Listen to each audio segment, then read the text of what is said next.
말씀입니다. 데살로니가전서 5장 19절과 20절의 말씀을 봉독하겠습니다. 성령을 소멸하지 말며 예언을 멸시하지 말며. 아멘. 자, 오늘은 데살로니가전서 19번째 시간입니다. 성령과 예언에 대해라는 제목으로 함께 말씀 나누겠습니다. 자, 우리 이 데살로니가전서 5장 이 말씀의 맥락은 주의 강림이 가까운데 성도들이 어떻게 깨어 준비하는 삶을 살아야 하는지를 가르쳐주고 있는데요. 앞서 주시는 말씀, 우리를 향한 하나님의 뜻이라 항상 기뻐하라, 쉬지 말고 기도하라, 범사에 감사하라. 우리 일상에서 항상 쉬지 말고 범사에 감사하며 기뻐하며 그리고 기도하는 이런 삶을 살아가야 하겠습니다. 자, 그런 누군들 그렇게 살고 싶지 않은 사람이 어디 있겠습니까? 더군다나 우리를 향한 하나님의 뜻이라 하는데 우리 그리스도인들은 더욱 그렇게 살고 싶을 겁니다. 그러나 우리의 삶을 돌아보면 그렇지 않은 경우도 참 많이 있습니다. 자, 그럼 어떻게 해야 하는가? 오늘 여기 주시는 말씀이 이런 삶을 가능하게 하는 비결과도 같은 말씀이라 하겠습니다. 그래서 기쁨과 기도와 감사가 참 귀한 말씀이지만 여기 오늘 19절과 20절 말씀은 더욱 견고하게 굳게 붙들어야 되는 정말 중요한 말씀이에요. 하나님의 뜻대로 살게 하는 원동력이 뭔가? 오늘 두 가지 말씀드릴 건데요. 설교의 제목처럼 성령과 예언입니다. 이 성령과 예언은 열심히 있는 그리스도인이라면 오늘 우리 시대에 정말 핫 이슈라 할 수 있을 거예요. 신비적인 체험과 관련하여서 성령 받은 사람, 예언하는 사람들의 주장도 참 많이 있죠. 이러한 주장에 대하여서 우리는 어떻게 바라보아야 하는가? 오늘 그 말씀 함께 나누겠습니다. 자, 첫 번째는 성령을 소멸치 말라 19절에 말씀하고 있어요. 성령 하나님이 누구신지 다 아시겠지만 삼위 하나님 중에 한 분인데요. 예수를 주로 고백하게 하고 그리고 우리 그리스도의 삶 가운데 동행하시면서 우리를 이끌어 인도하시는 분이 성령 하나님이에요. 소멸하다는 건 이제 없어지는 거죠. 사라져 없애는 거예요. 자, 그러니까 성령을 소멸치 말라는 것은 성령을 없애지 말라는 이런 의미일까요? 그러니까 은행에 그 저금해서 자금을 모아두듯이 성령도 그렇게 충만하게 키워갈 수 있고, 아니면 은행 잔고가 비거나 아니면 그 어카운트를 없애는 것처럼 성령도 내가 그렇게 없애고 소멸할 수 있는가? 그렇게 이해하시면 곤란해요. 그건 오해입니다. 그거 아니에요. 성령님 우리가 소유하거나 아니면 어떤 그 버릴 수 있는 그 비인격적인 물질이나 대상이 아니고요. 성령 하나님이세요. 그래서 우리와 함께 하시고 우리를 통해 역사하시고 또 기뻐하시고 단식하시고 위로하시는 인격적인 하나님이라는 겁니다. 그러니까 성령의 충만이라든지 아니면 성령의 소멸은 비유로 이해해야 합니다. 여기 소멸하다는 그 헬라어 단어는요, 불을 끄다는 의미예요. 자, 그러니까 우리가 여기서 볼 수 있는 것은 성령을 불로 이미지, 그러니까 어떤 그 심볼, 상징하는 겁니다. 이 이미지는 본체 이해를 돕기 위한 비유인데요. 이 성령의 비유는 이 외에도 불 같은 성령, 비둘기 같은 성령, 바람 같은 성령, 물 같은 이렇게 여러 이미지가 있습니다. 그래서요, 그 의미하는 바가 무엇인지를 바르게 이해하지 않으면 엉뚱한 곳에 빠질 수 있어요. 이를테면 물과 불은 서로 상극이잖아요. 한 존재 안에 이 상극인 물과 불의 이미지가 있을 수 있는가? 그렇다면 그 물과 불이 보여주는 이미지는 무언가를 바르게 이해해야 된다는 거예요. 그러니까 불의 성령에 대해서는 불에서 그쳐서는 안 되고요. 물도 있어야 조화롭게 이해해야 된다는 겁니다. 어느 한 이미지만 절대적으로 고착해서는 안 된다는 거예요. 그럼에도 한국교회 성령의 대표적인 이미지는 불이 아닐까 싶어요. 불 같은 성신, 불길 같은 성신, 불로 불러하는 이 불의 이미지가 우리에게는 많이 익숙해 있습니다. 자, 오늘 여기 본문의 말씀도 성령을 소멸치 말라 곧 불의 이미지를 사용해서 우리에게 말씀해주고 있는데요. 자, 그러면 불 같은 성령이라는 것은 무엇을 의미할까요? 가장 먼저 떠오르는 것은 불하면 뜨거움이죠. 뜨겁다는 거예요. 그 뜨거움은 열정 혹은 에너지라 하겠습니다. 이게 뭐 화력이든 태양열이든 그 열기가 에너지를 만들어 냅니다. 여러분, 에너지가 그 안에 있는 사람들은요, 가만히 있지 못해요.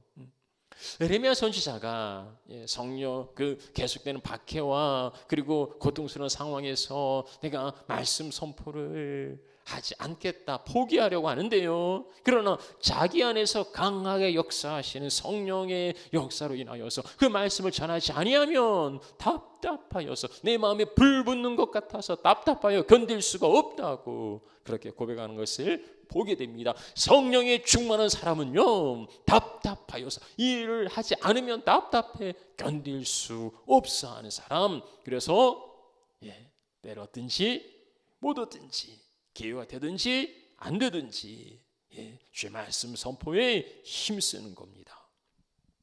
그럼에도 우리 안에 복음의 열정이 식어졌다면, 주를 향한 주의 일에 대한 그 열정이 식어졌다면 그건 내 열심이 떨어져서가 아니고 성령의 역사가 소멸해 가고 있다는 하나의 반증일 수 있어요. 물론 이제 성령의 열정뿐 아니라 자기의 열심으로 열심을 내는 사람도 없진 않지만 그 경우는 오래 가지 못해요. 자기 열정이 다 타버리면 그걸로 끝나요. 지속성이 없어요. 아무튼 의기소침하고 낙심 가운데에 주저앉아 있습니까? 그렇다면 성령의 충만을 무엇보다 시급히 회복해야 할 줄 압니다. 이 불의 열정 가운데 하나는 전염이에요. 그러면 자기만 타는 게 아니고 불은 주변에 있는 모든 것을 다 붙이고 태웁니다. 아마존의 밀림이 지금 1년 넘게 불타고 있다 하는데요. 캘리포니아 산불도 해마다 사상 최악을 갱신하고 있는데 불은 자기만 타는 게 아니고 주변을 태우고 그리고 더 강해지죠. 더 강력해집니다. 이것을 통해서 더 큰 불로 그렇게 나가는 거예요. 예루살렘 그 작은 거기 시작된 복음이 이제 온 유대와 사마리아와 그리고 소아시아와 로마와 그리고 전 세계까지 이렇게 번져가지 않았습니까? 바울은 이 데살로니가에 어떻게 복음이 들어왔는지를 앞서 1장 5절에 성령의 큰 확신으로 1장 6절 성령의 기쁨으로 그러니까 데살로니가에 복음이 들어온 것도 성령의 역사였다고 그렇게 가르쳐 준 바가 있습니다.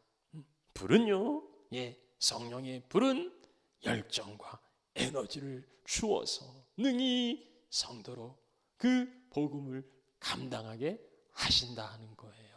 내 힘으로가 아니라 성령의 능력으로 힘으로 되지 아니하고 능으로 되지 아니하나 여호와의 신의 능력으로.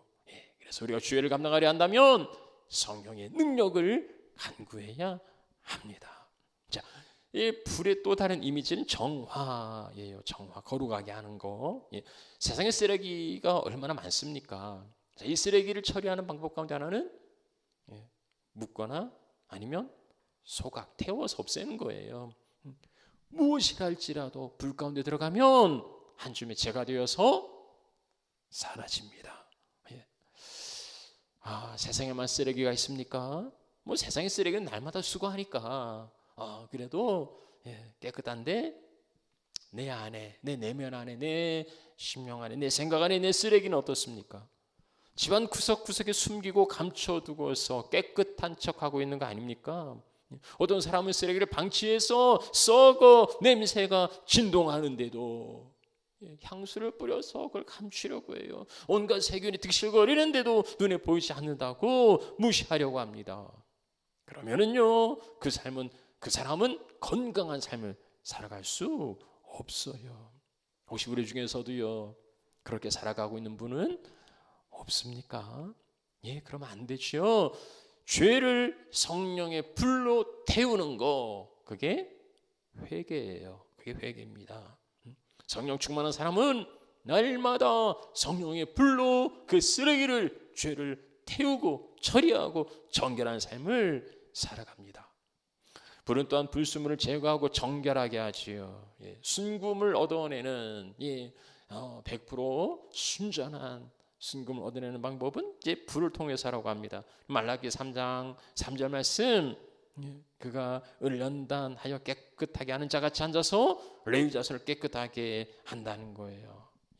금, 은같이 그들을 연단하리니, 성령께서는 우리를 연단하시고 정결케 하신다는 겁니다. 그래서 금보다 더 귀한 믿음으로 우리를 만들어 주시는 거예요. 거룩은 성도의 기본입니다. 성도라는 이름 자체가 거룩한 무리라는 뜻이 아닙니까? 자, 그런데 성도가 거룩해지는 것은 내가 돌을 닦아서가 아니고, 내가 뭐 수양을 해서도 아니라 온전히 성령의 역사예요. 불같은 성령의 역사가 우리를 소멸하고 우리를 정결하게 한다는 겁니다. 그렇다면 우리는 더욱더 성령의 충만을 사모해야 하겠습니다. 데살로니가후서 2장 13절 말씀, 성령의 거룩하게 하심과 진리를 믿음으로 구원을 받게 하셨다고 그렇게 말씀해 주고 있습니다. 불의 또 다른 이미지는 정화, 거룩하게 하는 거예요. 자, 성령의 불, 그것이 의미하는 또 다른 건 뭡니까? 어둠을 밝히는 겁니다. 어둠을 밝히는 거예요.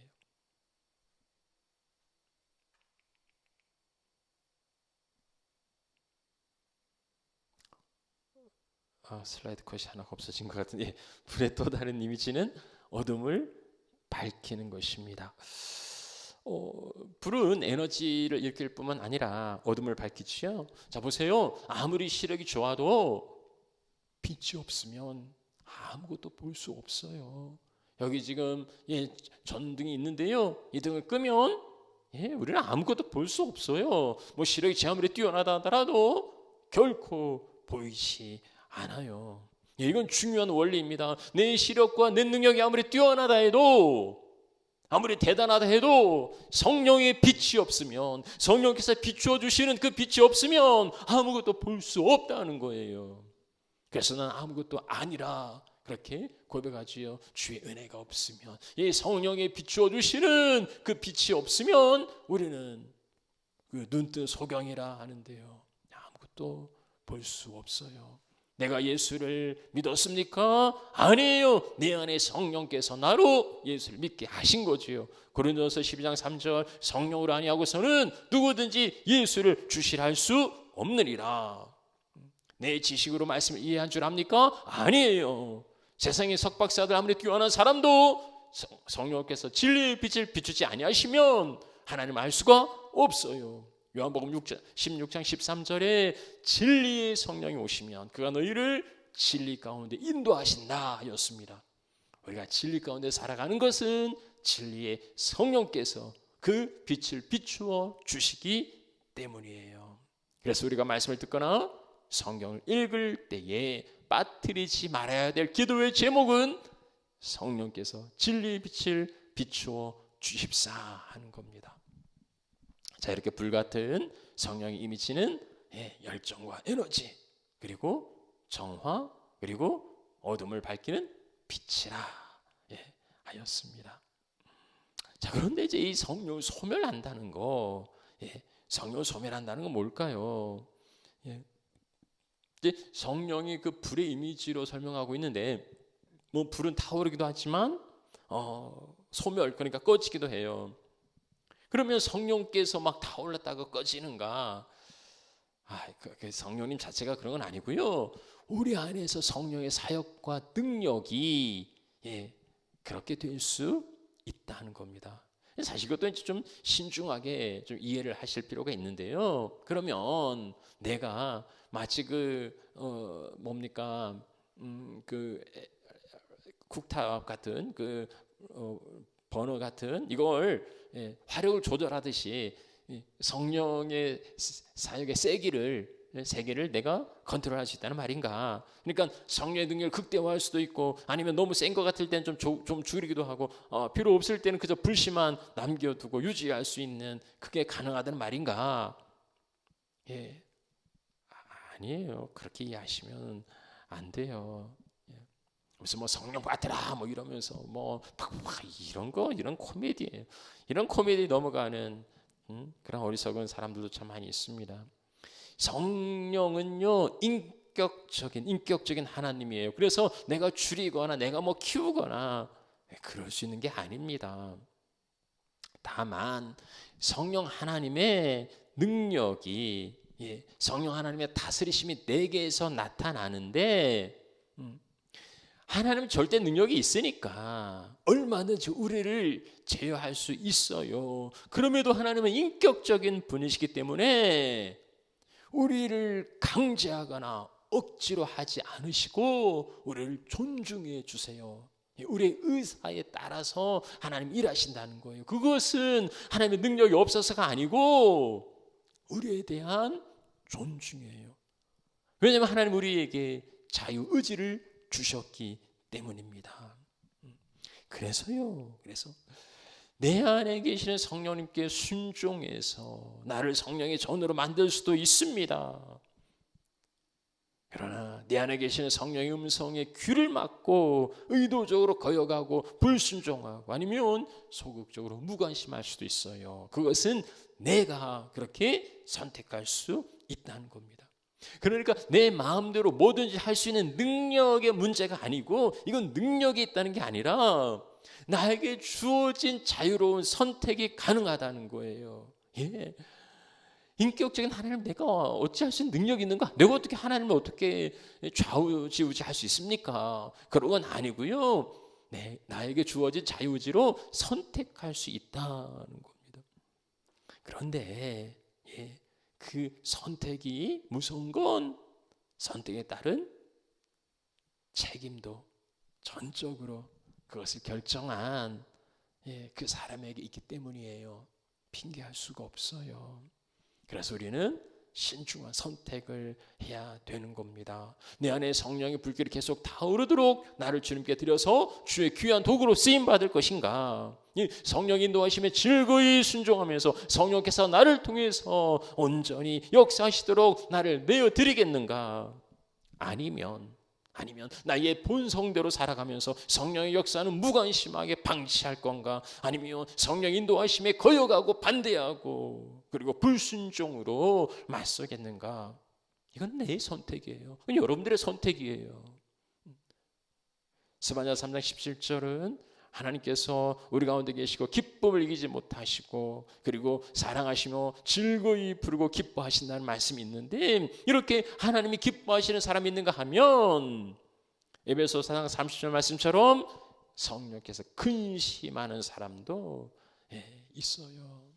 어떤 사람이 될 것인가 하는 것은 우리 각자의 선택이란 말이지요. 그러나 성령을 거스리고서야 어찌 성령의 평강과 기쁨을 누리며 살아갈 수 있겠습니까? 이사야 63장 10절 말씀, 그들이 주의 성령을 근심하게 하였으므로 그가 돌이켜 그들의 대적이 되셨다.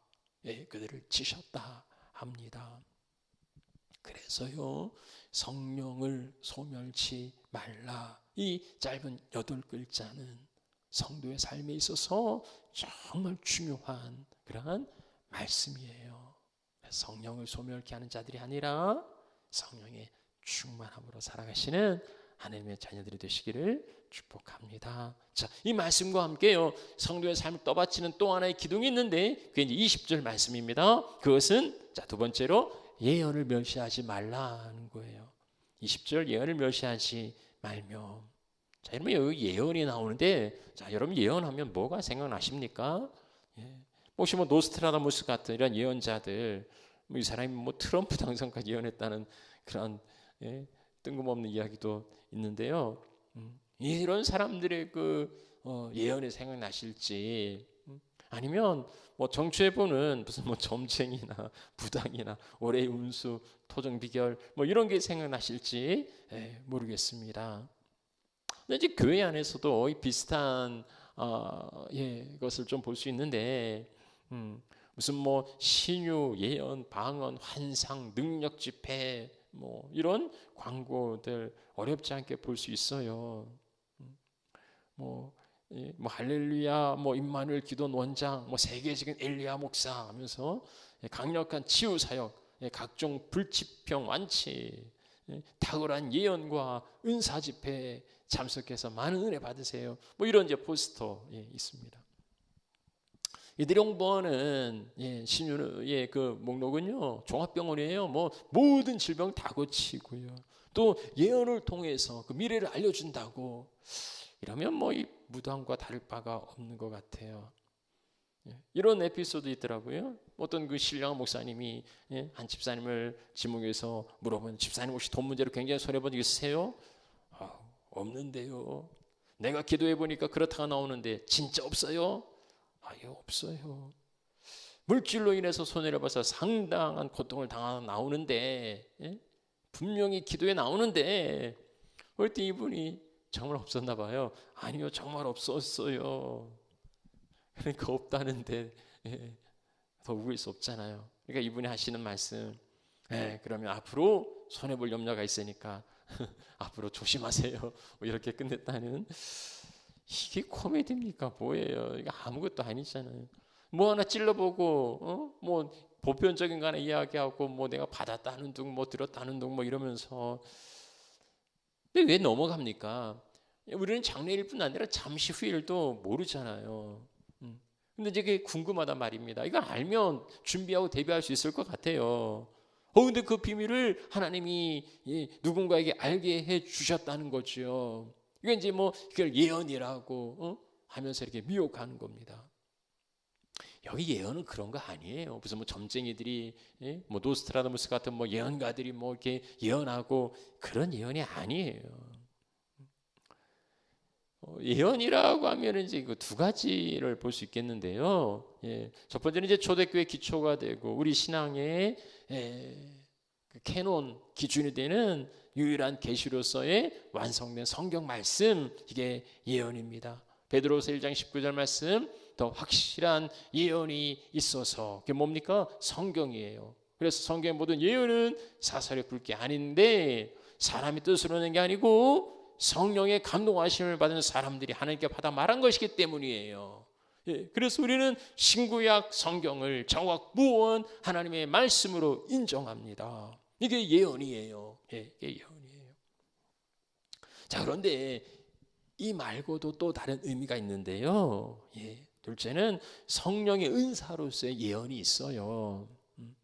성경 말씀에 대한 어떤 그 특별한 통찰이나 어떤 상황에서 개인과 집단을 대상으로 주어지는 주관적인 계시의 말씀들, 이렇게 정의해 볼 수가 있겠습니다.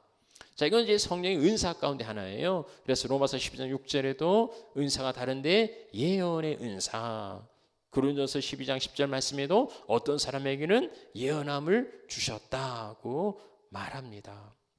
그러니까 여기 성령의 은사로서의 예언은 이 성경의 예언과는 다른 거예요. 그러나 전혀 다르지 않죠. 왜냐하면 그 성경을 가지고서 그 성경에 기반하여서 하나님의 어떤 특별한 상황과 특별한 사람에게 주시는 그러한 말씀이기 때문입니다.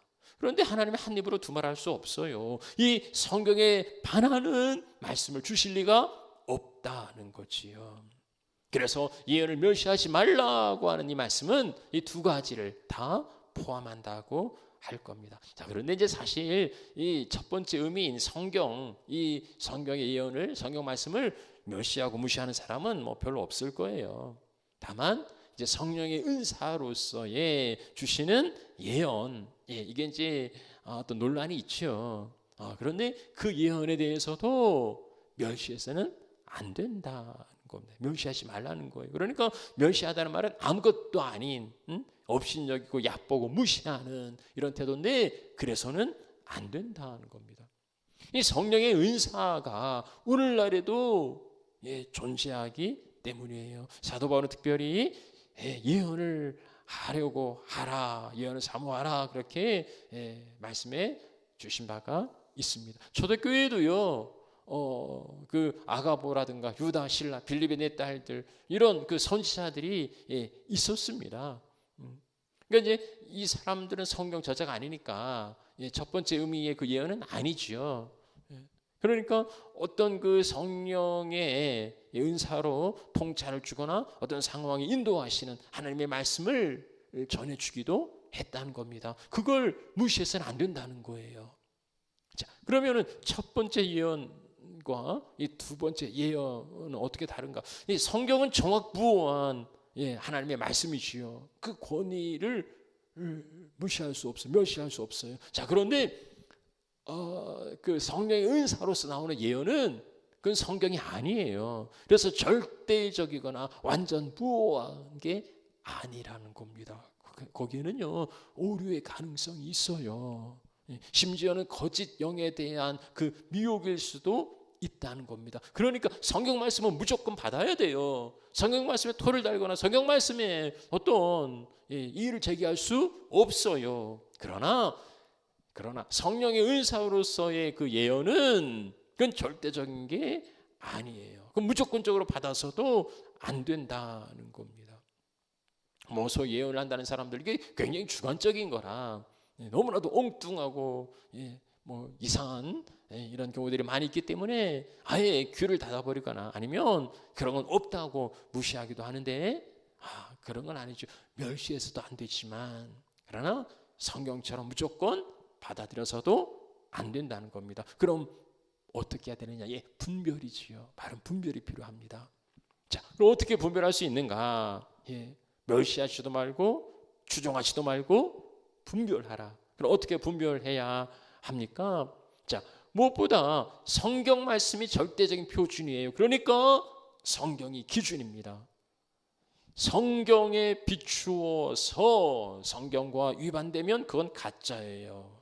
그러나 성경 안에 있으면 그건 진실하다 할 수 있을 겁니다. 이미 확실하게 계시된 말씀과 어긋나거나 모순되지 않아요. 자, 그런데 이제 이게 어려운 건 뭐냐면 이 성경을 모르니까요. 이 성경을 모르니까 분별하기가 어려운 거예요. 그래서 영적 리더나 아니면 성숙한 교우들의 도움을 받아야 합니다. 예언에는 분별할 것을, 특히 공동체 안에서 어떤 뭐 개인적인 이런 게 아니고 공동체 안에서 분별해야 한다는 것을 말하고 있어요. 자, 또 하나는요, 새로운 교리. 그러니까 기존에 어떤 우리 신학적인 이런 게 있는데요. 이거 말고 내가 새로운 게 계시를 받았다고 하면서 이렇게 나서는 이게 이제 이단입니다. 그래서 갈라디아 1장 7절 말씀에도 복음을 변하게 하는 다른 복음은 저주를 받을지라 이렇게 말하고 있어요. 새롭고 놀랍고 하늘의 신비와 비밀을 깨달았다 해도 그건 사탄의 영이지 진리의 영이 아니라는 겁니다. 자, 세 번째는 교회에 덕이 되지 않는 권면, 위로되지 않는 예언은 그건 버려야 된다는 거예요. 왜냐하면 모든 은사는 덕을 세우기 위해서 있습니다. 참된 예언은 불안과 공포와 두려움이 아니라 죄를 확신하게 하고 하나님의 거룩한 임재와 사랑을 의식하게 하고 심령의 평안과 교회의 질서를 주는 거예요. 예언은 교회의 덕을 세우나니, 교회의 덕을 세우기 위하여서 예언하라고 그렇게 말하고 있습니다. 불안과 호기심을 자극하고 영적 신비감으로 포장하고 아무리 그렇더라도 교회의 덕을 세우지 못하면 그건 바른 은사를 할 수 없어요. 자, 네 번째는요. 돈이 개입되면 이건 무조건 이건 돈을 요구하거나 이러면 이건 들어보나 마나 이건 무조건 가짜예요. 예언을 빙자해서 헌금을 요구한다든지 그게 어떻게 포장을 하든지 간에 그건 사기예요. 자, 그런데 우리는 왜 이런 예언에 열광하고 빠져드는가? 본질적으로 하나님 말씀에 대한 확신과 지식이 없기 때문이지요. 바르게 분별하지 못해요. 또 하나는 자기가 하나님 앞에 정직하게 서지 못하고 자기 하나님 앞에 나서지 못하고 다른 누군가를 통해서 나아가려고 해요. 누구나 우리는 하나님 앞에 당당히 나아갈 수 있는 권리가 있다는 걸 아셔야 됩니다. 아니, 하나님께서 내게 속한 비밀이면 나에게 알려주실 일이지 왜 굳이 다른 사람한테 알려주겠냐고요. 이제 혹시 이런 이야기들을 해요. 아모스 3장 7절 말씀처럼 하나님은 자기 비밀을 그 종 선지자들에게 보이지 아니하고서는 결코 행하심이 없다. 아이고, 이런 말에 속아 넘어가서는 안 된다. 지금은 어느 시대인데 이런 선지자도 없지만 이런 말씀을 가지고 사기치려고 합니까? 그런 말에 속아 넘어가서는 안 된다는 거예요. 이제 물론 때로는 하나님의 어떤 그 영적 리더들에게 보여주시는 게 있어요. 그 뭐냐면 그 영적 리더는 그 부모의 마음을 가지고 정말 성도들을 애지중지하면서 사랑과 기도로 하나님께 아뢰고 하나님 앞에 정말 함께 양육해 가는데, 이런 경우는 하나님이 그 리더에게 이제 그 성도들에 대해서 어떤 그 보여주시는 바가 있지만 있다 하더라도 그걸 절대 이렇게 할 수는 없는 거지요. 하물며 이름도 모르고 만나본 적도 없는 예언자가 내 미래를 알려준다고, 그건 두 번 볼 것도 아닌데 그야말로 아니면 말고죠. 무슨 이야기를 하더라도 또 볼 것도 아닌데 그래 어리석게 속아 넘어가서는 안 된다는 겁니다. 속이는 자도 나쁘지만 속아주는 사람도 어리석은 거예요. 자, 다시 말하지만은 근본적이고 절대적인 예언은 성경이에요. 성경이에요. 말씀의 충족성이라 하는데요, 말씀이면 충족해요. 그래서 더 이상의 성경을 허락지 않으신 겁니다. 성경의 깊이를 아십니까? 그 넓이를 아세요? 성경을 알면 알수록 고백하는 건 모른다는 거지요. 성경은 얼마나 깊이가 있고 넓이가 있는지 모릅니다. 자, 그것은 저는 설교자야말로 최고의 예언자라 할 수 있을 겁니다. 말씀을 바르게 강해하고 바르게 적용할 수 있도록 해줘야 된다는 거예요. 성경의 근거에서 복음을 설명하고 하나님의 마음을 보여주고 하나님의 기대를 전하는 거, 그게 예언입니다. 이 세상과 교회에 대한 하나님의 거룩한 뜻과 계획을 알리고 성도의 삶 속에서 성령의 활동을 상기시키고 열매 맺게 하는 것이야말로 우선적인 예언이라 하겠습니다. 자, 말씀 마치죠. 오늘 성령과 예언에 대해서 말씀 나누었는데요. 자, 성령을 소멸하지 말라 했습니다. 성령의 이 소멸하다는 것은 빛의 심볼, 빛의 이미지를 빌려서 설명하는 건데요. 뜨거운 열정과 불태우는 거룩함과 정화, 그리고 어둠을 밝히는 빛의 그 역할을 이게 성령의 불에 비유해서 말씀하는 겁니다. 그러니까 내 안에 성령 충만하면 뜨거운 열정을 가지고서 거룩한 삶을 살아가고, 그리고 어둠을 비추는 빛으로 살아갈 수 있을 겁니다. 그렇게 살기를 원한다면 성령의 충만을 우리는 사모해야 돼요. 불이 타오르거나 소멸되듯이 우리 안에 성령의 능력과 성령의 사역이 그렇게 될 수 있어요. 그것은 우리에게 주신 자유, 의지, 선택의 문제이기 때문입니다. 그래서 우리는 성령께 순종하여서 우리를 드림으로 우리를 통하여서 놀라운 역사를 이루어갈 수 있도록 온전히 성령을 기쁘시게 하는 자들이 되어야겠습니다. 성령을 근심하고 성령을 거역하는 자들이 되어서는 안 되는 거예요. 성령 충만으로 살아가시기를 축복합니다. 자, 또 하나는 예언을 멸시하지 말라 했습니다. 예언은 계시된 성경 말씀이지만 나아가서 성경 말씀에 대한 통찰이나 어떤 특정한 상황에 주어지는 주관적인 계시, 이게 예언이에요. 당연히 성경은 멸시하지 않지만 그 예언의 은사도 무시해서는 안 된다. 그러나 성경처럼 절대 권위를 부여할 수는 없다. 성경 말씀에 비추어서 분별하고 교회 덕을 세우는지 점검하고 특별히 돈을 요구한다면 이건 무조건 가짜예요. 그러나 근본적이고 절대적인 예언은 성경 말씀이에요. 성경 말씀. 그래서 우리가 더 붙들어야 되는 예언은 하나님의 말씀이지요. 왜냐하면 말씀으로 충족하기 때문입니다. 성령과 말씀, 오늘 우리 시대의 신앙을 세우는 두 개의 기둥이라 할 수 있겠습니다. 늘 성령의 충만과 말씀 중심으로 살아가시는 하나님의 자녀 백성들이 되시기를 축복합니다.